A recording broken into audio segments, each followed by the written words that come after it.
یہ اور بات تھی کہ وہ ذیشان اور ذی شاہ کے سامنے کوئی اور ہی روپ لے کے آتی تھی۔ ان دونوں کے سامنے وہ خود کو بہت مظلوم اور معصوم ثابت کیا کرتی تھی۔ البتہ بندیا اور شامی اس کی ہر چالاکی سے واقف تھے۔ شامی ماں اور بہنوں سے ذی شاہ اور ذیشان کی نسبت زیادہ قریب تھا۔ ہاسٹل میں رہنے کے باوجود وہ بہن سے رابطے میں رہتا تھا، جبکہ ذی شاہ بھی پہلے بورڈنگ میں رہنے اور پھر حصول تعلیم کی غرض سے زیادہ عرصے گھر والوں سے دوری کے باعث اتنا قریب نہیں تھا۔ وہ زیادہ اپنے کام سے ہی تعلق رکھتا تھا اور محض سونے کے لیے آتا۔ ڈیڈی کے بعد وہ کچھ زیادہ ہی بزنس کو وقت دینے لگ گیا تھا۔ جب سے مالا صحت یاب ہو کر دوبارہ گھر آئی تھی، اس کے بعد سے ذی شاہ نے دوبارہ آفس کی مصروفیات میں پناہ ڈھونڈ لی تھی، مگر اس کا یہ مطلب نہیں تھا کہ وہ مالا سے غافل ہو گیا ہے یا بندیا کی ضروریات سے نگاہ چرا گیا ہے۔ وہ پہلے سے بڑھ کر ممی اور بہنوں کا خیال رکھتا تھا، بلکہ ذیشان سے بھی زیادہ ان پہ توجہ دیتا تھا، مگر اسے گھریلو معاملات میں انوالو ہونا پسند نہیں تھا۔ اگر بندیا اور اینی کی لڑائی ہو رہی ہوتی تو وہ ان کی لڑائی پر دھیان نہیں دیتا تھا۔ ہر گھر میں نند بھاوج کی معمولی تکرار ہوتی ہے، سو وہ ان کی لڑائیوں پر کیا غور و فکر کرتا۔ وہ جانتا تھا بندیا مزاج کی تیز ہے، پر یہ نہیں جانتا تھا اینی بھی مزاج کی تیز ہے۔ اس کے سامنے تو وہ کوئی اور ہی کیئرنگ قسم کا روپ لے کے آتی تھی۔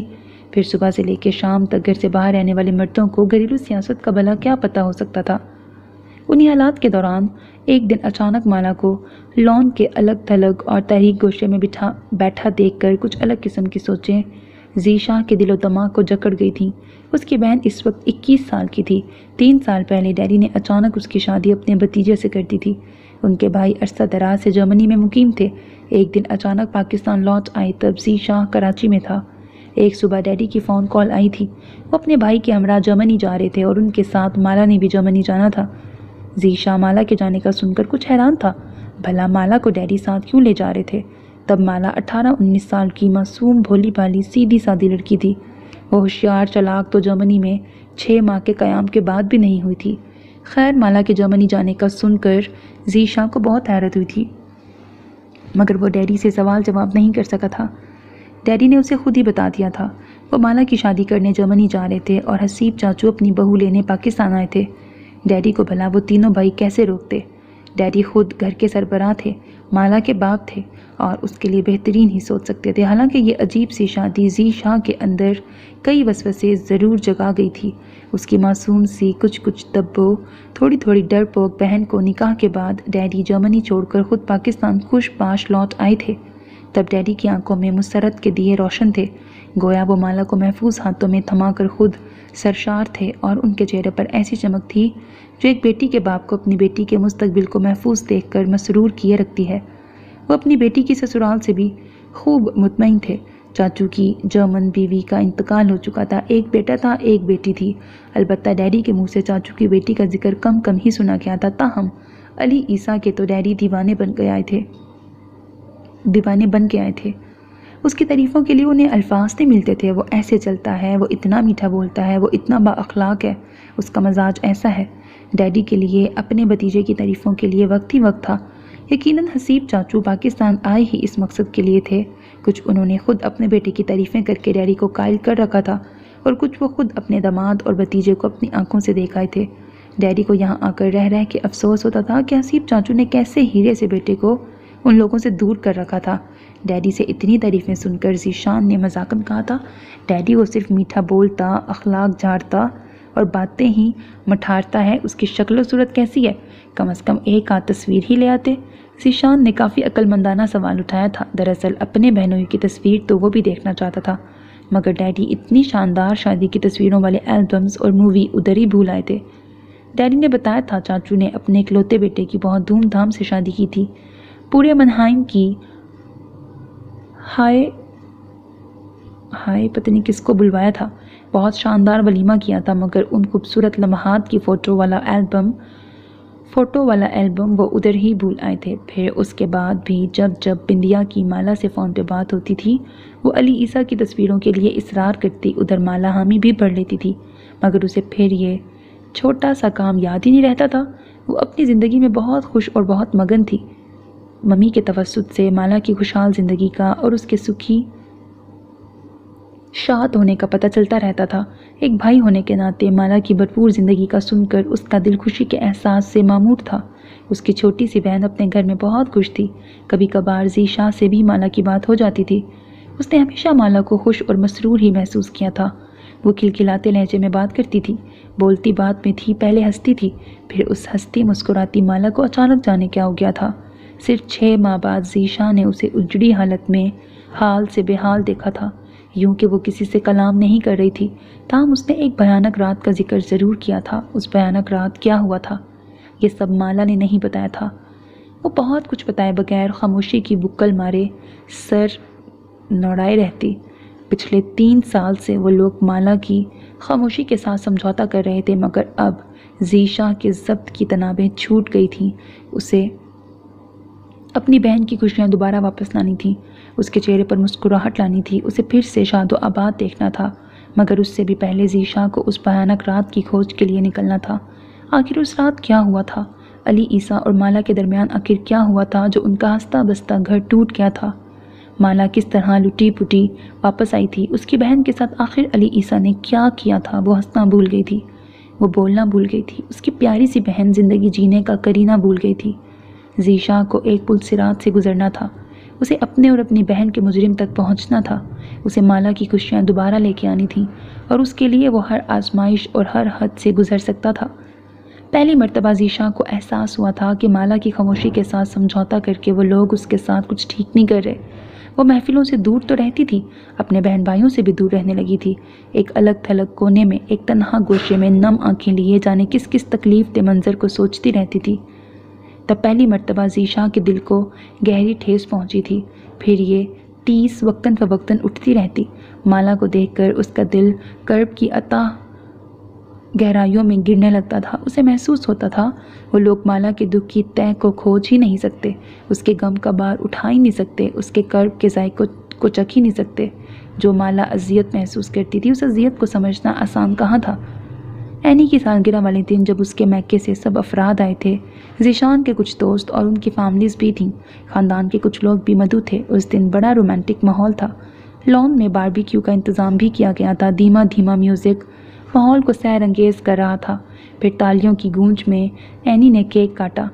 شفون کی سرخ ساڑھی میں اس کا بجلیاں گراتا حسن ذیشان کو کتنا گھائل کر رہا تھا، یہ تو ساری محفل کے لوگ جانتے تھے۔ اتنے پرفسوں ماحول میں آنیا کی دلنشیں مسکراہٹوں کو نظر انداز کرتا وہ جانے کیوں اتنا بیکل ہو رہا تھا۔ تب اچانک ہی اس کا جی اچاٹ ہو گیا، طبیعت پر بیزاری چھا گئی، دل میں اتنی اداسی ایک دم پھیلی تھی کہ ذیشاں کا دل چاہ رہا تھا کہ وہ اس ہنگامے سے کہیں دور بھاگ کے چلا جائے۔ آنیا کی مسکراہٹوں سے لے کر محفل کی دلکشی تک وہ سر تاپا بیزاریت میں لپٹ گیا تھا۔ تبھی کزنز کے جھرمٹ سے نکل کے وہ اندرونی حصے کی طرف آیا تو اس کے پیچھے ہی اینی بھاگتی ہوئی چلی آئی۔ تم کیوں چلے آئے ہو؟ طبیعت تو ٹھیک ہے نا؟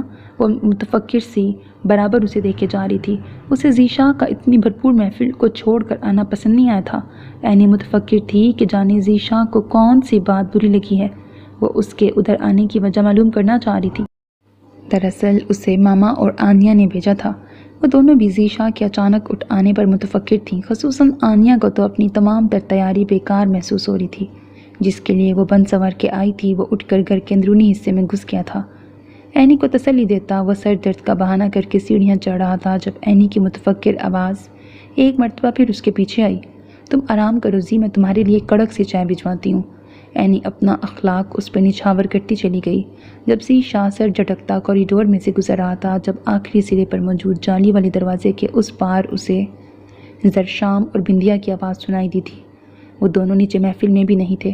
دراصل یہی ایک بیکلی تھی جسے محفل میں محسوس کرتا وہ اچانک اٹھ آیا تھا۔ اس کے بہن بھائی وہاں موجود نہیں تھے، سو اسے محفل میں جان اور رنگ نظر نہیں آ رہا تھا۔ بس ممی وہاں مارے باندھے بیٹھی ہوئی تھیں۔ وہ کچھ سوچتا ہوا جالی کا دروازہ کھول کر ٹیرس پہ نکل آیا تھا۔ تب اسے دیکھ کر بندیا اور شامی کچھ متحیر رہ گئے تھے۔ تم یہاں؟ یقیناً وہ دونوں بھی حیران تھے کہ ذیشاں اتنی بھرپور محفل کیسے اور کس طرح چھوڑایا تھا۔ ان کی حیرت بجا تھی۔ ذیشاں کو تو جانے محفل سمجھا جاتا تھا۔ اس قسم کی پارٹیز کے پلان ذیشاں کے لیے تو بنائے جاتے تھے۔ وہ کوئی بھی پارٹی فنکشن چھوڑتا ہی کہاں تھا، پھر اس وقت اپنے ہی گھریلو فنکشن کو چھوڑ کر اس کا اوپر آنا دونوں کو حیران کر گیا تھا۔ ہاں میں یہاں، کیا میں تم لوگوں کے پاس نہیں آ سکتا؟ یہاں بیٹھ نہیں سکتا؟ اس کی نظریں گمسم بیٹھی مالا کے ویران چہرے پر جمی تھیں، جو دنیا بھلائے ریلنگ کے درزوں میں سے کھلکھلاتی اینی کو دیکھ رہی تھی، جو ذیشان کے کندھے پر جھکی جانے اس کے کان میں کیا کہنا چاہ رہی تھی۔ اس نے اپنے اندر ٹیس سی اٹھتی محسوس کی تھی۔ اس نے مالا کے چہرے پر حسرت جھلکتی دیکھی تھی۔ اس نے مالا کے چہرے پر عجیب سا کرب دیکھا تھا، گویا لان کا منظر اسے ماضی کا کوئی حسین لمحہ یاد دلا گیا تھا۔ مالا کو دیکھ کر ان دنوں اس پر یاسیت کے دورے پڑنے لگے تھے۔ ذیشاں کو دنیا کی ہر خوبصورتی اپنی بہن کے کرب میں ڈوبی نظر آتی تھی۔ اسے لگتا تھا مالا کا غم اسے پگھلا کے رکھ دے گا۔ شاید یہی بے کلی اذیت اور بے چینی تھی جو اسے اٹھا کر اپنے بہن بھائیوں کے درمیان لے آئی تھی۔ وہ اپنے بھائی اور دونوں بہنوں کو مس کر رہا تھا، اور مالا کی یہی نظریں لان میں بھی اسے مضطرب کر رہی تھیں۔ اس کی نظروں کا ارتکاز بھی مالا کو اس کی طرف متوجہ نہیں کر پایا تھا۔ تب ذیشاں کے اندر نہ جانے کیسا سکوت اتر آیا تھا۔ اسی سکوت اور اضطراب کو جھٹکتے ہوئے اس نے شامی کو مخاطب کیا تھا، تم نیچے کیوں نہیں آئے؟ وہ مالا کے برابر بیٹھ گیا تھا اور اس کی نظریں بھی مالا کے چہرے پر تھیں جو ابھی تک لان کے اسی جگمگاتے گوشے پر نگاہ جمائے بیٹھی تھی جسے تابناکی عینی کے حسن نے بخش رکھی تھی۔ ذیشاں کے دل کو کچھ ہونے لگا تھا۔ اس کی چھوٹی سی بہن جانے کس کس اذیت سے صبح شام گزرتی تھی۔ وہ جو مالا کے بارے میں مسلسل سوچ رہا تھا، شامی کے کٹیلے سے لہجے پر اس کی طرف متوجہ ہو گیا۔ میں خود غرض لوگوں کی محفلوں کو پسند نہیں کرتا، شامی بہت زہریلے لہجے میں بول رہا تھا۔ یقیناً بندیا نے اسے عینی اور اپنی تمام تر جڑپوں کے بارے میں بتا دیا تھا۔ وہ بندیا کے ساتھ بیٹھ کر گھریلو سیاست پر روشنی ڈال لینے میں کوئی حرج محسوس نہیں کرتا تھا۔ ابھی اس کے پاس وقت تھا۔ وہ ممی اور بندیا کو بہت ٹائم دیتا تھا، مگر چند ماہ تک اس کے فائنل ایگزامز ہونے والے تھے۔ بعد میں اسے عملی زندگی میں قدم رکھنا تھا، پھر وہ بھی ذیشان اور ذیشاں کی طرح مصروف ہو جانے والا تھا، اور اس کی مصروفیت کے ساتھ ہی وقت کی قلت کا مسئلہ شروع ہو جانا تھا۔ پھر وہ اپنی بہنوں کے لیے وقت نکال نہیں پائے گا۔ یہ بات شامی نہیں جانتا تھا، مگر ذیشاں اچھی طرح سے جانتا تھا۔ بندیا کو پھر شامی سے بھی بہت شکوے ہو سکتے تھے، مگر بندیا کے لیے کڑنے جلنے کے علاوہ اور بھی مصروفیات تھیں۔ 1 آدھ سال تک اس کی شادی ہو جاتی، اس کے بعد مالا کتنی تنہا ہو سکتی تھی۔ ابھی تو بندیا اسے گھسیٹ کر باہر لے آتی تھی، مگر پھر بھلا مالا کا کون خیال رکھتا، کون اسے باہر گھسیٹ کے لاتا، کون اسے توجہ دیتا؟ ان تمام سوچوں نے ذیشاں کو کتنا بے کل کر دیا تھا۔ اس نے اپنی تمام تر مصروفیات پر سے پشت ڈال دی تھی۔ دراصل ڈیڈی کے بعد اس پر دوہری ذمہ داریاں آن پڑی تھیں، اسے گھر اور آفس دونوں کو توجہ دینا۔ ان کے ڈیڈی ذوالفقار احمد کا ذاتی بزنس تھا، ان کا شمار اچھے سرمایہ داروں میں ہوتا تھا، اور انہوں نے اپنی محنت کے بلبوتے پر اپنی فرم کی ایک اچھی ساکھ بنائی تھی۔ ڈیڈی اور چاچو بس 2 ہی بھائی تھے۔ حسیب احمد تعلیم کی غرض سے جرمنی گئے تھے، پھر عمر بھر کے لیے وہیں رہ گئے۔ انہوں نے شادی بھی وہیں کی تھی، پھر 22-23 سال تک وہیں واپس پلٹنے کا نام نہیں لیا تھا۔ حسیب احمد کے صرف 2 ہی بچے تھے جنہیں محض نام کی حد تک یہ لوگ جانتے تھے، علی عیسیٰ اور اس سے چھوٹی مون۔ اکثر ڈیڈی ہی ان کا ذکر کیا کرتے تھے۔ انہیں علی عیسیٰ سے خصوصی محبت ہو گئی تھی۔ ذوالفقار احمد پر اولاد اور دولت کے حوالے سے قدرت بہت مہربان رہی تھی۔ اللہ نے انہیں 5 بچوں سے نوازا تھا۔ ذیشان، ذیشاں اور زرشام کے بعد مالا اور بندیا تھیں۔ ان کے بچے بہت لائق، ذہین اور خوبصورت تھے، تعلیم کے میدان میں ہمیشہ آگے آگے رہے۔ اپنی اولاد میں انہیں سب سے زیادہ ذیشاں اور مالا سے محبت تھی۔ ذیشاں تو زیادہ تر بورڈنگ میں رہا تھا، تاہم مالا ان کے بہت قریب تھی۔ اسے پڑھنے کا بہت شوق تھا اور ماں نے اسے گھریلو امور میں بھی طاق کر رکھا تھا۔ وہ بہت سلجھی ہوئی، نرم مزاج، موم میں ڈلی لڑکی تھی۔ تبھی جب باپ نے اپنے بھتیجے سے رشتہ طے کر دیا تو چپکے باپ کے بن دیکھے بھتیجے سے عشق کرنے لگی۔ اس نے علی عیسیٰ کو دیکھنے کی خواہش ظاہر کی، نہ باپ کے فیصلے پر اعتراض کرنے کی۔ باپ نے جیسا کہا، جو کہا، اس پہ سر جھکا دیا۔ انٹر سے پہلے اس کی شادی کر دی گئی تھی، اور وہ اپنی زندگی کے اس حسین موڑ پر پوری طرح خوش بھی نہیں ہوئی تھی جب زندگی نے اس کے ساتھ اتنا بھیانک مذاق کر دیا۔ دراصل مالا کے اجڑنے کی خبر نے سب سے زیادہ ذیشاں کو شاکڈ کیا تھا۔ ابھی وہ مالا کے دکھ پر ہی متحیر تھا جب اچانک ڈیڈی بھی چل بسے تھے، مگر ڈیڈی کے مرنے اور مالا کے اجڑنے سے پہلے جرمنی میں مقیم ان کے اکلوتے چاچو بھی تو فوت ہو گئے تھے۔ اگر ذیشاں زیادہ غور کرتا تو اسے لگتا کہ چاچو کی وفات کے فوراً بعد مالا کی زندگی طوفان اور آندھیوں کی زد میں چلی گئی تھی۔ جب تک چاچو زندہ رہے تھے تب تک سب کچھ ٹھیک تھا، تو پھر جو کچھ بھی ہوا تھا چاچو کی وفات کے بعد ہوا تھا۔ اور علی عیسیٰ ان لوگوں کے اصرار پر بھی چاچو کی ڈیڈ باڈی پاکستان نہیں لے کے آیا تھا۔ بقول اس کے پاپا کی وصیت تھی ان کو ماما کے ساتھ دفنایا جائے۔ یہ بات اس نے ڈیڈی کو فون پر بتائی تھی۔ علی عیسیٰ سے ان لوگوں کی تو کبھی فون پر بھی بات نہیں ہو سکی تھی۔ وہ اکثر ڈیڈی کو کال کیا کرتا تھا۔ چاچو کی فوتگی اور تدفین کا بتانے کے بعد پھر علی عیسیٰ کی کوئی اور کال نہیں آئی تھی۔ مالا بتاتی تھی وہ بہت اپسیٹ ہے، چاچو کی موت کے صدمے کو بھلا نہیں پا رہا۔ مالا سے باقاعدگی کے ساتھ ممی اور بندیا کی بات ہوا کرتی تھی۔ وہ علی عیسیٰ کے لیے بہت پریشان تھی۔ پھر کچھ ہی مہینے گزرے تھے کہ مالا اجڑ کر واپس وطن لوٹ آئی۔ یہ صدمہ بہت اذیت ناک تھا۔ مالا کے اجڑنے کا دکھ ایک طرف، ڈیڈی اس غم کے بوجھ تلے دب کر ہمیشہ ہمیشہ کے لیے انہیں چھوڑ گئے تھے۔ مالا بیمار تھی، ممی بجھ کے رہ گئی تھیں، بندیا پہلے سے زیادہ تلخ ہو گئی تھی۔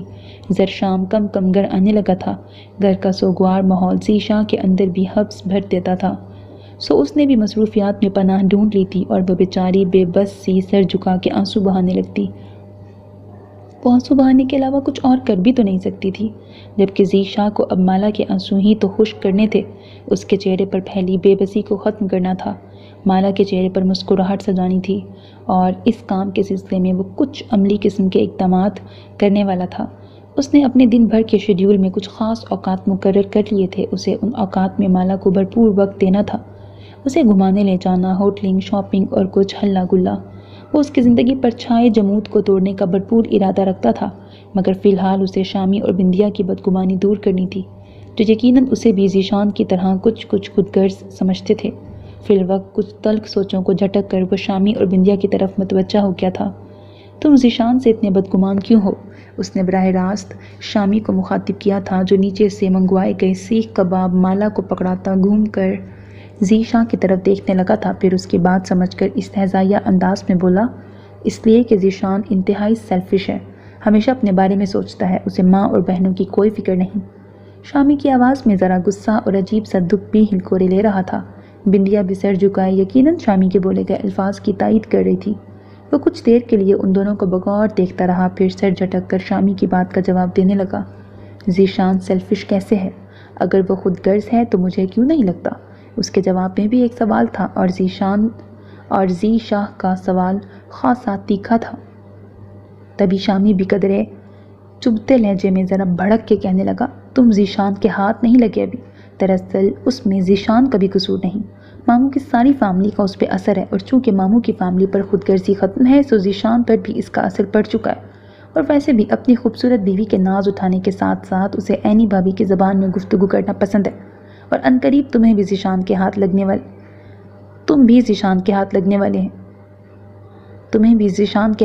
والے ہیں، تبھی کہہ رہا ہوں ذرا بچ کے رہنا۔ شامی کا انداز آخر میں معنی خیز ہو گیا تھا، تبھی ذیشاں کچھ الجھ گیا تھا۔ اس کی پوری بات سمجھ لینے کے باوجود شامی کے آخری الفاظ اسے کچھ جھٹکا گئے تھے۔ میں بچ کے رہوں؟ مگر کیوں؟ ذیشان کے کیا ارادے ہیں کہ جن سے میں بے خبر ہوں؟ ذیشاں نے حیرت سے پوچھا۔ وہ سیخ کباب کی پلیٹ واپس رکھ کر کچھ سنجیدہ ہو گیا تھا، اسے شامی کے معنی خیز انداز چونکا رہے تھے۔ اسی طرح بندیا بھی کچھ بے چین بیٹھی تھی، گویا ذیشاں سے اسی موضوع پہ بات کرنے کا ارادہ رکھتی تھی۔ وہ تمہاری منگنی اپنی سالی سے کروانا چاہتا ہے، اور تم ایسے انجان ہو گیا کچھ اتا پتہ ہی نہیں۔ شامی نے کلس کے ٹکڑا لگایا تھا، وہ اپنے اندر کی کھولن نکال رہا تھا۔ یقیناً ذیشان کے اس خیال اور سوچ نے بندیا اور شامی دونوں کو تپا رکھا تھا، اور وہ دونوں ہی ذیشاں سے اپنی کھولن بیان کرنا چاہتے تھے۔ ارے کیا سچ؟ ان کی توقع کے عین مطابق ذیشاں کا منہ حیرت سے کھل گیا تھا، گویا ذیشان کے نیک ارادوں کی بھنک ابھی تک اس کے کانوں میں نہیں پڑی تھی۔ لو جی، یہاں تو کمال کی بے خبری ہے۔ شامی کلس کر پہلو بدل گیا، اب کہ بندیا بھی لب کشائی کیے بغیر نہیں رہ سکی تھی۔ عینی بھابھی کی بھرپور کوشش ہے، وہ آنیا کو ہمارے سروں پہ ضرور مسلط کر کے رہیں گی۔ اس کو اپنے دکھ یاد آ رہے تھے۔ وہ جانتی تھی عینی بھابھی کی کوششیں اگر رنگ لے آئیں تو اس گھر میں سانس لینا بھی محال ہو جائے گا۔ وہ دونوں ذیشاں کو نہ صرف خبردار کرنا چاہتے تھے بلکہ اسے آنیا سے منگنی رکوانے پر مجبور بھی کرنا چاہتے تھے۔ یہ بھلا ممکن ہے؟ آنیا کے بارے میں ایسا ہرگز میں نے کبھی نہیں سوچا۔ ذیشاں کے الفاظ جہاں شامی اور بندیا کو مطمئن کر چکے تھے، وہیں اندر کی کچھ بے چینی انہیں مزید بولنے پر بھی اکسا رہی تھی۔ تم نہ بھی سوچو تو عینی بھابھی زبردستی تمہیں آنیا کو سوچنے اور آنیا کے لیے سوچنے پہ مجبور کر دیں گی، شامی نے جل بھن کے کہا تھا۔ وہ جو کچھ اسے سمجھانا یا بتانا چاہتے تھے بتا چکے تھے۔ ذیشاں کو الرٹ تو کر دیا گیا تھا، اب وہ خود ہی اپنی جنگ لڑ سکتا تھا، اور ان دونوں کے اطمینان کے لیے یہی کافی تھا کہ ذیشاں کے دل میں آنیا کے لیے کوئی جذبہ نہیں تھا۔ عینی کی ایسی مجال، میری مرضی کے بغیر کوئی کچھ نہیں کر سکتا، ذیشاں نے غصے سے کہا تھا۔ فی الحال تو وہ اپنے بارے میں ایسا کچھ سوچنے کا ارادہ ہی نہیں رکھتا تھا، اسے سب سے پہلے مالا کے لیے سوچنا تھا، پھر بندیا کی شادی کے بعد ہی وہ اپنے لیے کوئی فیصلہ کر سکتا تھا۔ اس سے پہلے اپنی زندگی کے لیے وہ قطعاً کسی خوشگواریت کے متعلق نہیں سوچ سکتا تھا۔ اب اپنی باتوں اور لفظوں کی لاج رکھ لینا، یہ نہ ہو ذیشان تمہیں مجبور کرے اور تم صحرا سجانے پہ تیار ہو جاؤ۔ شامی نے ذرا متفکر لب و لہجے میں یقین دہانی چاہی تھی۔ وہ اپنے خدشات ڈھکے چھپے لفظوں میں ذیشان پر ظاہر کر چکا تھا۔ تب ذیشان نے خاصی ناگواری بھرے ٹھوس لہجے میں وضاحت کی تھی، میں تو نادان سا بچہ ہوں نا۔ ذیشان میرے ہاتھ میں لالی پاپ پکڑا کے اپنی مرضی سے مجھے استعمال کر لے گا جیسے۔ وہ چڑ کر خفگی سے بولا تھا۔ تب بندیا اور شامی کے دلوں میں ڈھیروں چین اتر آیا۔ وہ ذیشان سے ایسی ہی دلیری کی امید رکھتے تھے۔ اب چونکہ ان دونوں کی تسلی ہو چکی تھی سو وہ دونوں چین کی بانسری بجا سکتے تھے۔ مجھے تم سے ایسے ہی بہادری کی امید تھی۔ شامی اس کا کندھا تھپک کر دلار سے بولا، میں سرحد پہ لڑنے جا رہا ہوں کیا؟ اس کی بات سمجھ کر ذیشان ذرا مسکرا کر ماحول کا تناؤ کم کر رہا تھا، مگر ساتھ ساتھ اسے ذیشان کی سوچ پر سخت تاؤ آ رہا تھا۔ وہ بالا ہی بالا اس کی مرضی، پسند اور خواہش جانے بغیر کیسے اس کی زندگی کا فیصلہ اپنے ہاتھ میں لے سکتا تھا؟ اگرچہ آنیا خوبصورت تھی، اعلیٰ تعلیم یافتہ تھی، مگر اس کا یہ مطلب نہیں تھا ذیشان اس سے بغیر اپنی ممی کی مرضی جانے منگنی یا شادی کر لیتا۔ اسے شادی تو کرنا تھی مگر آنیا سے ہرگز نہیں۔ وہ لاکھ گھر کے معاملات سے بے نیاز تھا، مگر وہ اتنا ضرور جانتا تھا اینی اچھی بیوی ہونے کے ساتھ ساتھ نہ اچھی بہو ہے نہ بھابھی ہے۔ اس کی بہنوں کے ساتھ تو اینی کا رویہ بہت حد تک آمیز ہوتا تھا۔ ممی یا بندیا اسے کچھ نہیں بتاتی تھیں، اس کے باوجود وہ اینی کے مزاج کو سمجھ گیا تھا۔ پھر اینی کی بہن کو بھلا اس گھر میں کیسے لے آتا؟ ویسے بھی وہ مالا اور بندیا کے بارے میں بہت حساس ہو رہا تھا اور ان دونوں سے پہلے اپنی زندگی کا کوئی فیصلہ نہیں کرنا چاہتا تھا۔ ذیشان اور اینی بھابھی سے ٹکر لینا آسان نہیں، سمجھو تو اس گھر میں نیا محاذ کھلنے والا ہے۔ شامی نے معنی خیزی سے آنکھیں پٹ پٹائی تھیں۔ تب ذیشان نے چھوٹے بھائی کو بھرپور تسلی دینے والے انداز میں مسکرا کر بڑے ہلکے پھلکے لہجے میں کہا تھا، اور مجھے محاذوں پر لڑنا اور فتح پانا آتا ہے، تم بالکل فکر نہ کرو۔ میں اینی بھابھی جیسی ایک خوبصورت بلا کو اپنی پیاری بہنوں کے سروں پہ مسلط ہرگز نہیں کروں گا۔ اس نے شرارتی انداز میں بندیا کو چھیڑا تھا۔ وہ دونوں ہی کچھ جھیم کر ہنس پڑے تھے۔ ذیشان قدرے پرسکون ہو گیا تھا۔ وہ اپنے بھائی اور بہن کے دل سے بدگمانی کو دور کر چکا تھا۔ وہ انہیں یقین دلا چکا تھا کہ وہ ذیشان کی طرح خود غرض نہیں، نہ وہ کبھی انہیں چھوڑنے کی کوشش کرے گا۔ اس خوبصورت تاروں سے ڈھکی رات میں ان تینوں کے درمیان اعتماد، اعتبار اور خلوص کی ایک نئی فضا قائم ہوئی تھی۔ وہ ایک دوسرے سے اب بالکل کھل کر ہر بات ڈسکس کرنے لگے تھے، مالا کی تکلیف اور دکھوں سے لے کر اینی کی سازشوں تک ایک ایک بات تینوں کے درمیان شیئر ہونے لگی تھی۔ مالا چونکہ ان باتوں میں حصہ نہیں لیتی تھی، تاہم ذیشان زبردستی اسے کھینچ کر گھسیٹ کر باہر لے آتا تھا۔ بندیا کو بھرپور تسلی مل چکی تھی، اب آنیا نام کا عفریت ان کو چمٹنے والا نہیں تھا، مگر وہ لوگ یہ نہیں جانتے تھے ذیشان کا انکار کس طرح ان کے گھر کی دیواروں کو ہلا گیا تھا۔ رشتوں میں کتنی بڑی بڑی بدنما دراڑیں پڑ گئی تھیں، تاہم ذیشان اپنے فیصلے سے ایک انچ بھی نہیں ہٹا تھا۔ وہ ثابت قدم، مضبوط اور مستحکم رہا تھا۔ وہ ذیشان کی بے جا ضد کے سامنے جھکا ہرگز نہیں تھا، مگر اس کے ساتھ ساتھ اسے رشتوں کی قربانیاں ضرور دینی پڑی تھیں۔ ان دنوں وہ آفس سے جلدی اٹھ آتا تھا۔ اس کا زیادہ وقت مالا کے ساتھ گزرتا تھا۔ وہ مالا کو بہت ٹائم دینے کی کوشش کرتا تھا، مالا کے لیے رنگ رنگ کے رسائل لے آتا، خوبصورت میگزین اور اخباروں کے ڈھیر لگا دیتا، اسے باقاعدگی سے واک پر لے جاتا، کبھی لانگ ڈرائیو کا پروگرام بنا لیتا، کبھی شاپنگ کا، اور کبھی بلا وجہ ہی سڑکوں پہ نکل جاتا۔ اکثر بندیا بھی ان کے ہمراہ جاتی تھی۔ وہ بھی ان دنوں بھائی کی توجہ پا کر بہت خوش تھی اور ممی ان کو خوش دیکھ کر خوش ہوتی رہتی تھیں۔ ذیشان کی یہ نئی روٹین اینی کے لیے سخت تکلیف دہ تھی۔ وہ اس سے بات کرنے کی کوشش کرتی تو ذیشان مصروفیت کا بہانہ بنا دیتا۔ اسے مالا کے ناز اٹھانے سے فرصت نہیں ملتی تھی۔ اینی کو یہ صورتحال دیکھ کر خفقان ہونے لگا تھا، مگر وہ ذیشان کو روک بھی نہیں سکتی تھی۔ وہ اپنی بہنوں کے ساتھ وقت گزارتا تھا، اینی اسے کس بلبوتے پہ روکتی یا منع کرتی؟ پھر وہ اس کے کہنے میں آنے والا بھی نہیں تھا۔ ان دنوں اینی سے خاصا اکھڑا رہتا تھا۔ یہ حالات اینی کے لیے خاصے تشویشناک تھے۔ وہ کسی نہ کسی طریقے سے ذیشان کے گرد پرانا حصار قائم کرنا چاہتی تھی، اور خوش قسمتی سے اسے موقع بھی مل گیا تھا۔ اس دن بھی صبح وہ میز پر ذیشان کے لیے ناشتہ سجا کے بڑی لگاوٹ سے بولی تھی، زی مجھے ماما کی طرف تو لے جاؤ، بہت دن سے چکر نہیں لگا۔ وہ ملک شیک کا جگ اس کے سامنے رکھ کر بڑی مصروف نظر آ رہی تھی، گویا اس گھر کے ڈھیروں کاموں میں الجھ کر اسے میکے جانے کا وقت نہیں مل پاتا تھا، اور آج اس نے بڑی مشکلوں سے وقت نکالا تھا۔ بظاہر وہ کچھ ایسا ہی جتانے پہ تلی ہوئی تھی، مگر چونکہ غیر محسوس انداز میں اینی کی اصلیت اس پہ کھل چکی تھی، سو اب وہ اس کی شیریں بیانی کے جال میں نہیں پھنس سکتا تھا۔ ایم سوری اینی بھابھی، آپ ذیشان کے ساتھ ہی چلی جاتی۔ میرے پاس اتنا وقت نہیں، میں آلریڈی لیٹ ہو چکا ہوں۔ مائنڈ مت کیجیے گا، شام کو وقت ہوا تو سوچوں گا۔ ویسے میرے لارے پر مت رہیے گا، گاڑی اور ڈرائیور آفس پہنچ کر بھیج دوں گا، ٹھیک ہے نا؟ آرام سے جائیں، آرام سے آئیں۔ وہ بھی جواباً شیریں بیانی دکھاتا اخبار یا ایک طرف رکھ کر ملک شیک پینے کے بعد کوٹ اور چابیاں اٹھاتا عجلت میں باہر نکل گیا تھا، اور اینی گویا پتھر کا مجسمہ بن گئی تھی۔ آج سے پہلے کب ذیشان نے اسے میکے لے جانے اور واپس لانے کی ڈیوٹی سے انکار کیا تھا؟ پھر اب اسے کیا ہوا تھا؟ وہ کچھ بدلا بدلا نظر آ رہا تھا، یقیناً ہاتھوں سے نکلنے والا تھا۔ اینی کے آس پاس خطرے کے الارم بج رہے تھے، اسے 100% یقین تھا ذیشان کے کان نمی اور بندیا نے بھرے ہیں۔ اسے اپنی دانست میں مکار پھوپھی جو اس کی ساس بھی تھیں پر سخت تاؤ چڑھ رہا تھا، اور پھر بندیا جیسی کٹنی نند کی گردن مروڑنے کو بھی دل چاہ رہا تھا۔ جانے کیوں سے لگ رہا تھا کہ آنیا کو اس گھر میں لانے کا خواب ادھورا ہی رہے گا، کبھی تعبیر نہیں پائے گا۔ ذیشان کے کورے جواب نے اسے دھچکا پہنچا دیا تھا۔ اپنی صدموں کی ماری اجڑی ویران بہن کے لیے اس کے پاس وقت ہی وقت تھا، اور اینی کے لیے 15-20 منٹ بھی ضائع نہیں کر سکتا تھا۔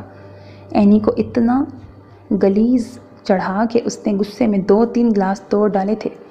کانچ کے گلاس ٹوٹنے کی آواز سن کے ممی اور بندیا دوڑی دوڑی آئی تھیں۔ ان کے پیچھے ہراساں سی مالا بھی کھڑی تھی، جو اینی کے غضبناک تیور دیکھ کر تھر تھر کانپ رہی تھی۔ اس کا چڑیا جتنا دل لڑائی جھگڑے سے بہت سہم جاتا تھا، مگر یہاں مالا کے خوف کی بھلا کسے پرواہ تھی؟ اینی کی تیوری چڑھی دیکھ کر ممی نے ہی لب کشائی کی کوشش کی تھی، دوسرے معنوں میں بھیڑوں کے چھتے پہ ہاتھ رکھ دیا تھا۔ ان کے استفسار کرنے پر اینی چیخ پڑی، یہ سب کیا درا آپ کا ہے، میری زندگی سے آپ سب نے سکون ختم کر دیا ہے، تم تینوں میری جان کو چمٹی ہوئی ہو، اس گھر میں میری سانس بند ہونے لگی ہے۔ وہ لال ببو کا چہرہ لیے آنسو بھی برسا رہی تھی۔ جانے اسے اچانک ہوا کیا تھا؟ ممی سمیت بندیا بھی حواس باختہ ہو گئی، تاہم اینی کے الفاظ نے اسے اور بھی بھڑکا دیا تھا۔ اس گھر میں آپ کی سانس بند ہوتی ہے تو چلی جائیں یہاں سے، شوہر سے کہیں آپ کو الگ گھر دے دے، وہ تو ویسے بھی آپ کی ہر بات پہ آنکھیں بند کیے عمل کیے جاتا ہے۔ بندیا نے بے دھڑک جواب دے کر اینی کی آنکھیں کھول دی تھیں۔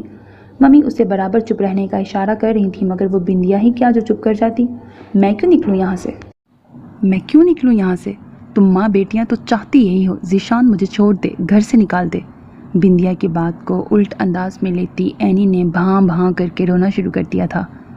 جانے یہ کیسی کھولن تھی جسے وہ بندیا پر نکال رہی تھی۔ ہم کیوں ایسا چاہیں گے؟ اپنے جیسا خود غرض مت سمجھو ہمیں، اپنے بھائی کا گھر ہم کیوں برباد کرنے کا سوچیں گے؟ بندیا کے کھرے جواب نے ایک مرتبہ پھر اینی کو لاجواب کر دیا تھا۔ وہ بندیا کا منہ توڑ دینا چاہتی تھی، مگر بے بس اتنی تھی کہ اپنی جگہ سے ہل نہیں پا رہی تھی۔ بہت مکار ہو تم ماں بیٹیاں، شامی اور زی کے کان بھر رکھے ہیں میرے خلاف، ذیشان آتے ہیں تو انہیں بتاتی ہوں۔ جب کچھ اور نہ سوجھا تو وہ اوچھے ہتھ کنڈوں پر اتر آئی تھی۔ بندیا اس کی بکواس پر اور بھی سیخ پا ہو گئی تھی۔ جھوٹی تو آپ خود ہیں اینی بھابھی، جو مرضی کہہ دے ذیشان بھائی سے، میں نہیں ڈرتی ورتی۔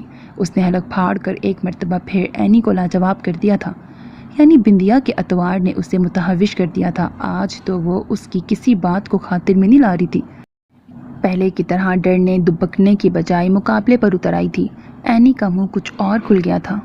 یقیناً زی شاہ اور شامی کی سپورٹ پا کر وہ اتنی بہادر اور منہ پھٹ بنی ہوئی تھی کہ اینی کو ایک مرتبہ پھر زی شاہ پر تاؤ آ گیا تھا۔ اسے یقین تھا کہ زی کی سپورٹ نے بندیا کو اتنا دلیر کر رکھا ہے۔ میں تم تینوں کو گھر سے نکلوا دوں گی۔ اینی کی آخری حد بس یہیں تک تھی۔ وہ فوراً اپنی اوقات پر اتر آئیں۔ ہمیشہ لڑائی میں اختتام تک آتے آتے وہ آخری ہتھ کنڈا ضرور استعمال کرتی تھیں۔ اپنے تئیں اینی نے بندیا کا منہ بند کروا دیا تھا، مگر بندیا کا منہ بھلا بند ہو سکتا تھا؟ اس کے جواب نے اینی کے 14 طبق روشن کر دیے تھے۔ اینی بھابھی سنبھال کے رکھیں اپنی گندی زبان کو، اور اتنی اونچی اڑان بھی مت بھریں کہ واپس آنے میں دشواری ہو۔ ہمیں آپ کس برتے پر نکالیں گی؟ اس گھر میں زی بھائی اور شامی کا بھی حصہ ہے۔ ہم آپ کے گھر میں نہیں رہتے، ڈیڈی کے بعد اپنے بھائیوں کے گھر میں رہتے ہیں۔ ڈیڈی کے بزنس میں بھی شاہ بھائی اور شامی برابر کے حصے دار ہیں۔ ہم آپ کے شوہر کی خیرات نہیں کھاتے، آئندہ سوچ سمجھ کے بولیے گا۔ میں زی شاہ بھائی کو آپ کی بکواس کا سلیس ترجمہ سنا دوں گی۔ بندیا کے مفصل جواب نے اسے حواس باختہ کر دیا تھا۔ اس نے سوچا بھی نہیں تھا بندیا جیسی ڈرپوک اور دبو لڑکی کے سامنے لاجواب ہونا پڑے گا۔ مارے اہانت اور غضب کے وہ لال انگارہ ہو گئی تھی۔ بندیا کی بک بک نے اس کا فشار خون بلند کر دیا تھا۔ دل چاہ رہا تھا کہ الٹے ہاتھ کے 2-4 اس کے منہ پہ لگا دے، مگر یہ سب وہ محض سوچ سکتی تھی، اس پہ عمل نہیں کر سکتی تھی۔ وہ جو اپنی بھڑاس نکالنا چاہتی تھی مزید منہ کی کھا کر غضبناک ہو گئی تھی۔ اسے بندیا کو کرارا سا جواب دینا تھا جسے سن کے اسے آگ لگ جاتی۔ کچھ دیر کی سوچ بچار کے بعد دروازے سے چپکی تھر تھر کانپتی مالا کو دیکھ کر اس نے انتہائی زہر میں بجھے الفاظ منہ سے باہر نکالے تھے۔ بہت لمبی زبان ہے تمہاری، سسرال جاؤ گی تو کاٹ کر ہاتھ میں پکڑا دیں گے، پھر یاد رکھنا تمہارا انجام بھی مالا سے الگ نہ ہوگا، اس کی طرح اجڑ کر ہمارے سروں پہ سوار ہو جاؤ گی۔ اینی اپنی کہی زہریلی باتوں سے ٹھیک طرح لطف بھی نہ لے پائی تھی جب ذیشاں کے دھاڑ نے اس کے حواس گم کر دیے تھے۔ ذیشاں اچانک گھر آ گیا تھا۔ وہ بالکل دبے قدموں گھر میں داخل ہوا تھا۔ یقیناً اس کی گاڑی گیٹ سے باہر تھی اور وہ کوئی فائل وغیرہ لینے نہیں آیا تھا، وہ تو اینی کو اس کے میکے تک چھوڑنے کے لیے دوبارہ گھر آیا تھا۔ دراصل اسے جواب دے کر اس کا ضمیر خاصا بوجھل ہو گیا تھا۔ فطرتاً وہ صاف نیت کا بندہ تھا، پھر بڑی بھابھی کا یہ معمولی سا کام اتنا بڑا بھی نہیں تھا جو وہ 2 ٹوک انکار کر آیا تھا۔ کچھ ذیشان کے حوالے سے اینی قابل احترام تھی، بس انہی نزاکتوں کو سوچتا وہ واپس گھر آیا تھا جب اچانک اینی کی بکواس کو سن کر اس کا دماغ گھوم گیا تھا۔ یقیناً بندیا اور اینی کے درمیان تکرار ہو رہی تھی، مگر تکرار کی نوعیت اتنی فضول اور بیہودہ ہوگی یہ ذیشاں نے ہرگز نہیں سوچا تھا۔ اینی کے الفاظ نے اسے مشتعل کر دیا تھا۔ وہ اس کی بہنوں کے بارے میں اتنا غلط اور غلیظ سوچتی تھی، یہ اس کے وہم و گمان میں بھی نہیں تھا۔ بہت خوب، بہت اعلیٰ۔ ذیشاں 90 تولے قدم اٹھاتا اینی کے سامنے آ کھڑا ہوا تھا۔ اس کے 2 ٹوک کٹیلے الفاظ نے اینی کو حواس باختہ کر دیا تھا۔ وہ لٹھے کی مانند سفید پڑ گئی تھی اور گھبرا تو ممی کے ساتھ بندیا بھی گئی تھی۔ آپ میری بہنوں کے لیے اتنا بہترین سوچتی ہیں اینی بھابھی، آج سے پہلے میں جان ہی نہیں سکا۔ ذیشاں کی آنکھوں سے شعلے نکل رہے تھے، اس کے بھنچے لہجے میں بلا کا گیز ابل رہا تھا۔ اینی کی تو روح فنا ہو گئی تھی۔ میری باتیں تم نے سن لی ہیں، بندیا کی بکواس نہیں سنی؟ وہ خاموش رہ کر خود کو کمزور ظاہر نہیں کرنا چاہتی تھی، اسے اپنی صفائی پیش کرنی تھی، ذیشاں کی بدگمانی دور کرنی تھی، وہ اسے ہاتھوں سے نہیں نکالنا چاہتی تھی۔ اینی کی جلد بازی نے بنا بنایا معاملہ بگاڑ دیا تھا۔ زبان سے نکلے الفاظ اگرچہ واپس نہیں آ سکتے تھے، تاہم وہ اپنی چکنی چپڑی باتوں سے ذیشاں کی بدگمانی کم ضرور کر سکتی تھی۔ مجھے جو سننا تھا سن لیا، آپ کی سوچ اور ذہن کی گندگی جان کے بڑا افسوس ہوا ہے، تاہم آپ کی اصلیت واضح ہو گئی، سو یہ اچھا ہی ہوا۔ اس نے ہاتھ اٹھا کر اینی کو مزید بولنے سے روک دیا تھا، اسے مزید کوئی وضاحت یا صفائی نہیں چاہیے تھی۔ تبھی اینی پر گھبراہٹ طاری ہو گئی، اس نے رونے دھونے والا حربہ استعمال کرنا شروع کر دیا۔ وہ ہر صورت ذیشاں کے دل پر اچانک جمنے والی میل کو کھرچنا چاہتی تھی۔ بندیا بہت بدزبان ہے، یقین کرو مجھے اتنا کچھ۔ وہ تیز لہجے میں بولتی ہوئی اچانک رک گئی تھی۔ ممی کی مداخلت نے اسے مزید بولنے نہیں دیا تھا۔ یہ تو روز کا قصہ ہے بیٹا، تم کب تک عدالت لگاؤ گے؟ جانے دو، اب تو عادت ہو چکی ہے۔ وہ مالا اور بندیا کو لے کے کمرے میں چلی گئی تھی۔ ممی اس لمحے کتنی اداس، ویران اور تھکی تھکی لگ رہی تھی، گویا مردوں کی غیر موجودگی میں گھر کا ماحول ایسے ہی تکلیف دہ پر اذیت ہوا کرتا تھا۔ اینی کو بھلا کیا پرواہ ہو سکتی تھی؟ وہ آگ لگا کے میکے چلی جاتی تھی یا سیر سپاٹوں پر نکل جاتی، اس کا تو یہ معمول تھا۔ اینی نے اسی طرح بدزبانی کے جوہر دکھا کر سب پر تسلط قائم کر رکھا تھا۔ پہلے پہل بندیا بھی ممی کی طرح چپ کی بکل اوڑھ لیتی تھی، اینی کی ہر زیادتی پر خاموش رہتی، مگر پھر آہستہ آہستہ اینی کا بڑھتا دباؤ محسوس کر کے اس نے بھی کھڑے کھڑے جواب دینے شروع کر دیے تھے، ورنہ اینی تو ان کی ناک میں دم کیے رکھتی تھی، بلا وجہ اسے کچن میں گھسا دیتی، نوکروں کی موجودگی میں بھی اس سے فضول کام کراتی، کپڑے دھلواتی، استری کراتی، یہاں تک تو ٹھیک تھا اس نے ذرا کام خراب ہونے پر اس کی بے عزتی بھی کرنا شروع کرتی تھی۔ پھر وہ بے ضرر سی مالا کو بھی بے نقد سناتی تھی۔ جب اس نے مالا پر طنز کرنے اور اسے ایذا دینی شروع کی تھی، تب سے بندیا بھی اینی کو دو بدو جواب دینے لگی تھی۔ مالا نے پلٹ کر کچھ کہا جو نہیں تھا، تبھی اینی سر چڑھتی جا رہی تھی۔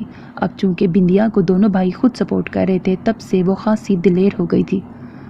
ادھر ذیشاں کے لیے اینی کی بدزبانی ہضم کرنا سہل نہیں تھا۔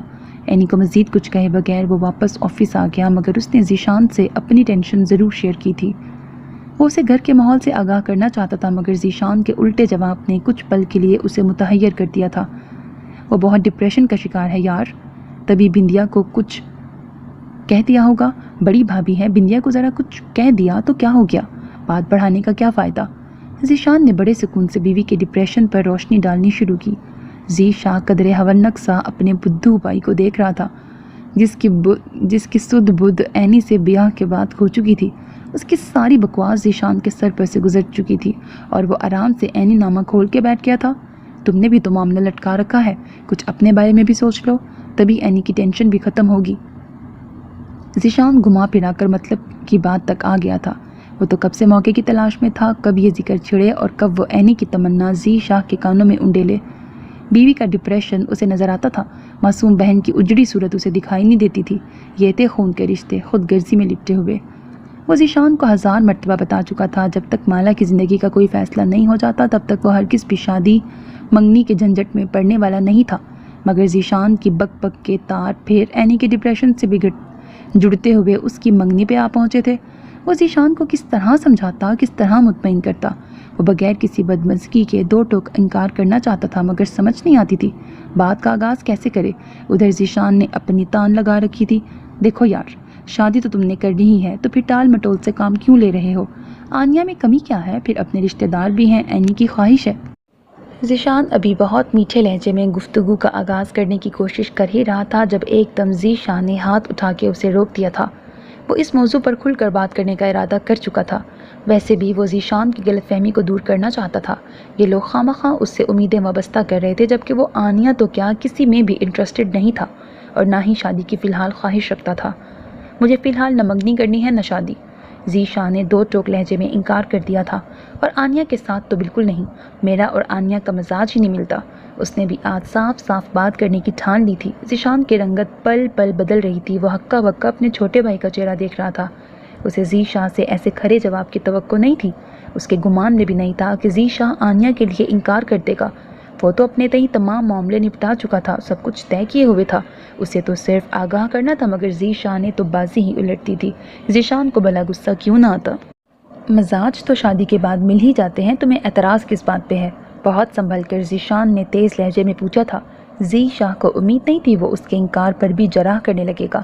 بس میں آنیا کے لیے اس انداز میں نہیں سوچ سکتا، ذی شاہ نے نہایت ناگواری سے بمشکل جواب دیا تھا، اور اسے کس چیز کا احساس دلانا چاہتا تھا، اور ذیشان بات کو کسی اور طرف گھما پھرا کر لے گیا تھا۔ اپنے گھریلو ماحول کی کشیدگی کو وہ ذی شاہ کی شادی کے سلسلے سے منسوب کر رہا تھا۔ اسے بہنوں سے بھی زیادہ سالی کی فکر کھا رہی تھی، نہ بیمار بہن کی پرواہ تھی، نہ چھوٹی بہن کی شادی کے لیے متفکر تھا۔ فکر تھی تو بس لاڈلی بیگم کی نازک اندام بہن کی۔ ذی شاہ کا دل کچھ اور بھائی کے رویے سے کھٹا پڑ گیا تھا۔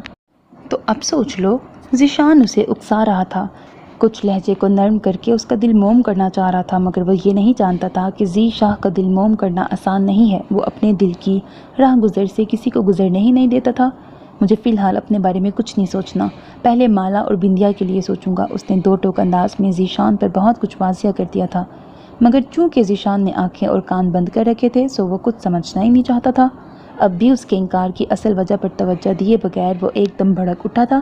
یقیناً وہ اس انکار کو انا کا مسئلہ بنا رہا تھا، اور عینی نے بھی اسے ذی شاہ کے انکار کو سن کر بعد والی صورتحال سے نپٹنے کے لیے پہلے سے ہی تیار کر دیا تھا۔ یعنی تم انکار کر رہے ہو؟ ذیشان نے بہت دیر کی خاموشی کے بعد زہریلے لہجے میں کہا تھا۔ وہ بہت سنجیدہ اور اکھڑ نظر آنے لگا تھا۔ ذی شاہ نے قدرے تحمل سے کہا، یقیناً میں انکار ہی کر رہا ہوں۔ اس کے لہجے میں بھی خاصی ناگواری تھی، اسے ذیشان کے اکھڑ تیور بہت برے لگ رہے تھے۔ وہ کیوں کر اپنے فیصلے اس پر ٹھوس سکتا تھا؟ پھر جب اس نے واضح لفظوں میں انکار کر دیا تھا تب اس کا اصرار فضول تھا۔ تم اپنے لیے اچھا نہیں کر رہے، ذیشان نے بھنجی آواز میں تلخی سے کہا تھا۔ وہ اپنی جگہ سے اٹھ کر باہر جانے لگا۔ یقیناً وہ بہت غصے میں تھا۔ اب اسے اگلے لائحہ عمل کی فکر تھی، چونکہ ایک بات تو طے تھی کہ وہ ذی شاہ کو دھمکا کر بھی آنیا سے منگنی پہ مجبور کرنے کا ارادہ رکھتا تھا، اور اسے یقین تھا کہ ذی شاہ اس کی پلاننگ پر چاروں شانے چت گر جائے گا۔ میں اپنے ساتھ اچھا کروں یا برا، تمہیں پریشان ہونے کی ضرورت نہیں۔